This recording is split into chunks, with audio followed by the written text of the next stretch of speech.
Sebagai negara yang memiliki beragam suku bangsa, etnis, dan kepercayaan, Indonesia kaya akan kebudayaan dan tradisi unik yang berbeda-beda dari Sabang sampai Merauke.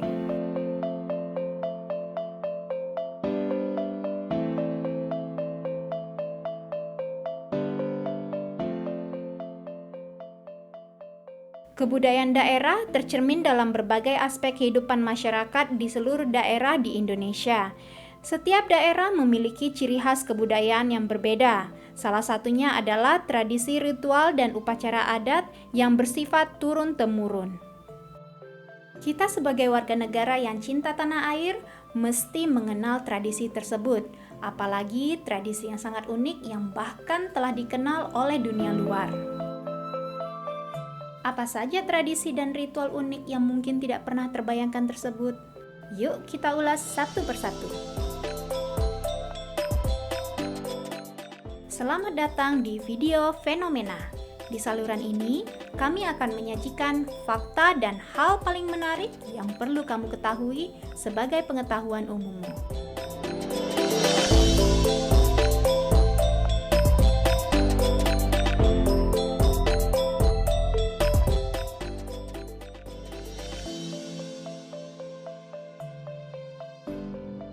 Seni bela diri yang dikenal sebagai debus berkaitan dengan kekebalan tubuh sebagai sarana bela diri bagi masyarakat Banten.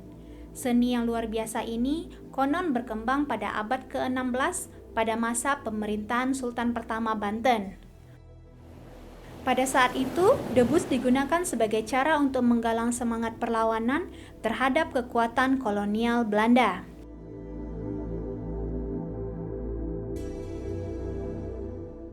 Dalam atraksi ini, para praktisi terlibat dalam aksi yang sangat mengerikan, seperti aksi bakar diri, mengiris leher dengan belati, menusuk diri dengan paku, berjalan di atas bara api, dan masih banyak lagi. Yang anehnya, mereka tidak merasakan sakit, tidak terluka, dan tidak mengeluarkan darah.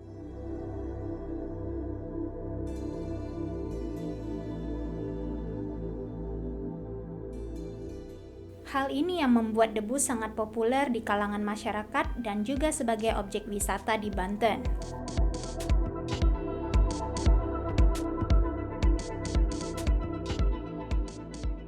Suku Toraja di Sulawesi memiliki ritual penguburan paling unik dan kompleks di dunia yang masih terus dilakukan hingga saat ini. Ritual tersebut dianggap sebagai momen sosial terpenting dalam kehidupan seseorang, melebihi kelahiran dan pernikahan.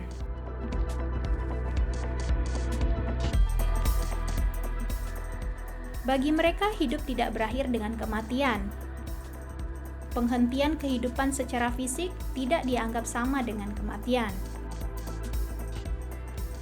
Kematian membutuhkan waktu berbulan-bulan atau bahkan bertahun-tahun bagi seseorang untuk sepenuhnya beralih ke puyo atau akhirat. Ini hanya dapat terjadi setelah ritual rambu solo diadakan dan jenazah dikuburkan. Sebelum jenazah dikuburkan, mereka akan terus tinggal bersama keluarga mereka sebagai anggota keluarga dan dianggap sebagai makula, yang artinya orang sakit. Mereka akan tetap dirawat, diberi makan, dikunjungi, dan diajak berbicara. Budaya pemakaman di tanah Toraja tidak berakhir dengan rambu solo. Warga Toraja percaya bahwa roh orang mati hidup melalui tau-tau di antara mereka yang hidup, menjaga dan memberkati mereka. Tau-tau adalah patung yang diukir dari kayu atau bambu yang melambangkan almarhum, biasanya menyerupai orang yang telah meninggal dan dapat ditemukan di dekat kuburannya.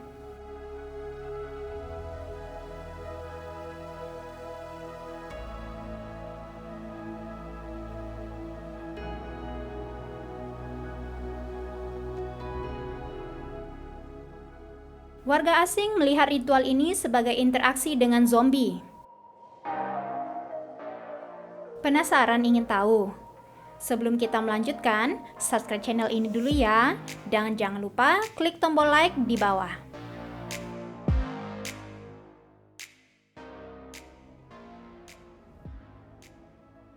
Mak nenek adalah cara orang Toraja untuk terus memberikan penghormatan kepada kerabat mereka yang telah meninggal, bahkan setelah kematian.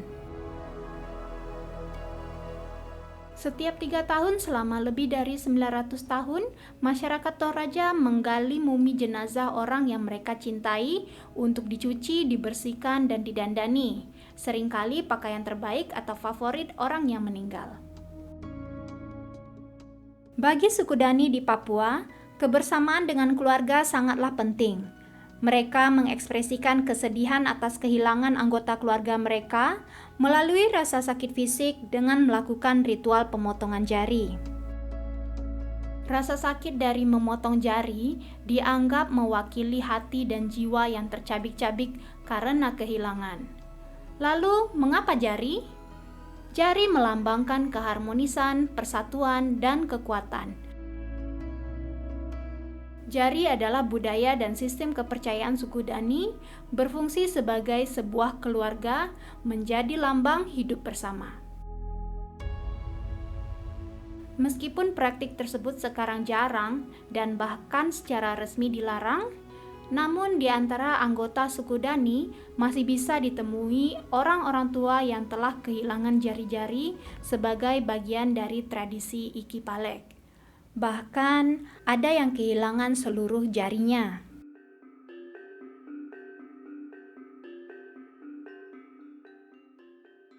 Permainan perang tradisional yang paling mendebarkan ini berasal dari Pulau Sumba, Nusa Tenggara Timur.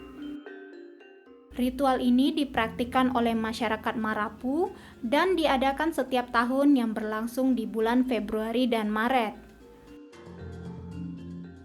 Para peserta menunggang kuda dan saling melempar tombak kayu panjang dalam upaya untuk menumpahkan darah di tanah, sebagai cara berterima kasih kepada leluhur atas panen yang berhasil dan memastikan panen padi yang subur. Dalam pertempuran, peserta akan terluka parah bahkan sampai tewas seketika. Namun penduduk setempat percaya kematian atau cedera selama pasola adalah bentuk hukuman dari Tuhan atas kesalahan di masa lalu. Ritual tersebut telah berubah seiring waktu menjadi lebih seperti pertempuran tiruan. Ujung tombak sekarang tumpul dan ujung logamnya dilepas. Walaupun tidak semematikan dulu, namun ritual ini masih tetap berbahaya. Berbeda dengan permainan perang pasola yang kita bahas sebelumnya, tradisi ini juga merupakan wujud rasa syukur atas hasil panen yang melimpah dan juga dipercaya sebagai ritual tolak bala yang sudah dilakukan sejak 300 tahun lalu. Tradisi ini dilakukan juga oleh warga Bayuwangi dan dikenal dengan tradisi kebo-keboan.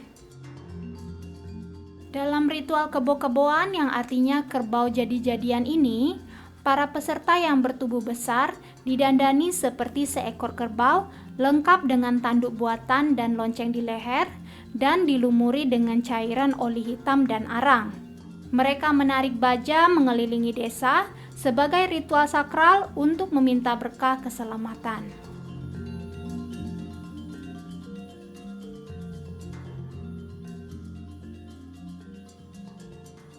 Pernah terbayang nggak kamu harus menggali kuburan?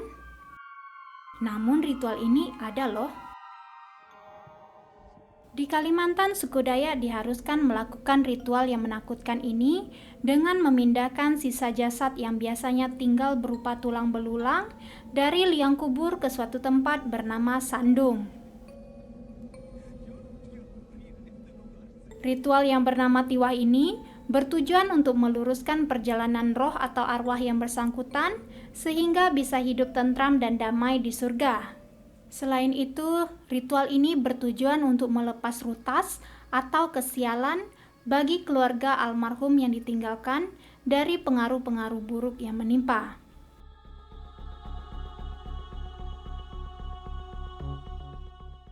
Tradisi adat serupa juga dimiliki oleh masyarakat Batak Toba dan tetap dilakukan hingga saat ini.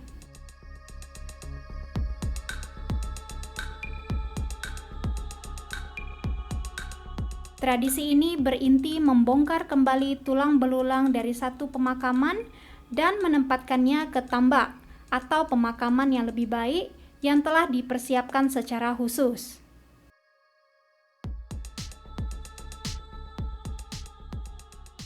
Tambak dibangun dengan megah dan biasanya bertingkat. Dari atas ke bawah, tambak itu berisikan tulang belulang orang yang lebih tua generasinya, biasanya sampai 3 generasi.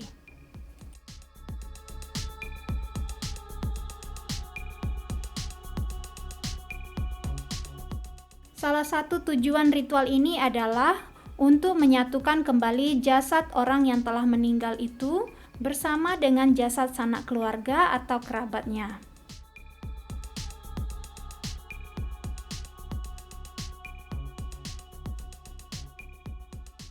Nyobeng Sebujit merupakan kegiatan ritual tahunan yang digelar di Bengkayang, Kalimantan Barat sebagai ucapan syukur atas panen berlimpah dan juga menghormati benda pusaka, yaitu tengkorak kepala manusia hasil mengayau.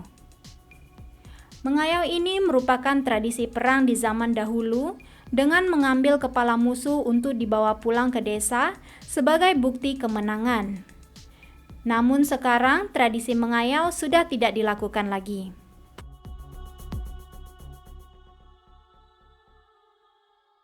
Memandikan atau membersihkan tengkorak tersebut merupakan puncak dari ritual ini. Masyarakat Dayak Bidayu percaya bahwa tubuh dari leher ke atas melambangkan jati diri seseorang. Tengkorak manusia yang dikeringkan diyakini memiliki kekuatan sihir terkuat di bumi.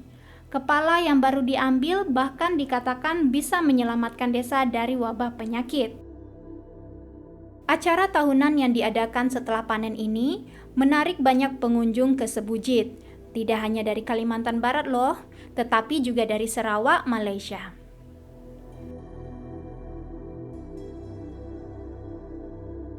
Ayo, siapa yang tahu sama uang lama Rp1.000 ini? Pasti ingat sama gambar lompat batunya juga kan? Fahombo, atau yang lebih dikenal sebagai lompat batu di Kepulauan Nias, Sumatera Utara, merupakan salah satu tradisi yang lahir di zaman perang yang masih dilestarikan sampai saat ini. Tradisi lompat batu ini muncul karena kebiasaan masyarakat saat perang suku yang pernah terjadi di Nias.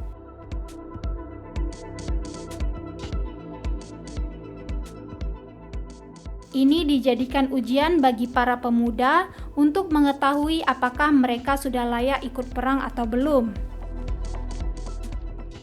Pada saat itu, setiap suku mempunyai benteng masing-masing untuk menjaga wilayah. Agar dapat melompati benteng tersebut, maka mereka kemudian membuat tumpukan batu untuk melatih ketangkasan mereka dalam melompat. Selain itu, dengan kondisi alam Nias yang berbukit-bukit, kemampuan melompat batu tersebut juga sangat diperlukan. Namun seiring dengan berakhirnya perang tersebut, lompat batu ini masih dilakukan oleh masyarakat di sana hingga menjadi suatu tradisi. Tradisi ini kemudian berkembang menjadi ritual atau media bagi para pemuda untuk menunjukkan bahwa dia sudah dewasa. Standar kecantikan setiap orang itu berbeda-beda. Mulai dari tubuh yang langsing, rambut yang panjang, kaki yang jenjang, dan sebagainya. Yang uniknya di Mentawai, Sumatera Barat, wanita dianggap cantik jika memiliki gigi yang runcing seperti Dracula. Tradisi kerik gigi ini dilakukan oleh ketua adat menggunakan alat yang terbuat dari besi atau kayu yang sudah diasah tajam. Tentu saja menyakitkan, ditambah lagi para wanita tersebut tidak diberikan obat bius.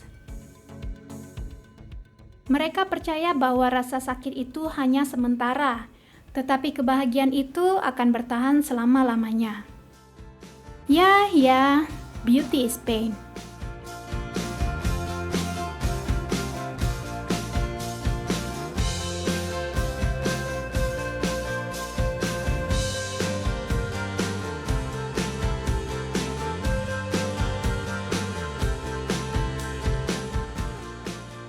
Itulah tadi ulasan beberapa tradisi dan ritual di Indonesia.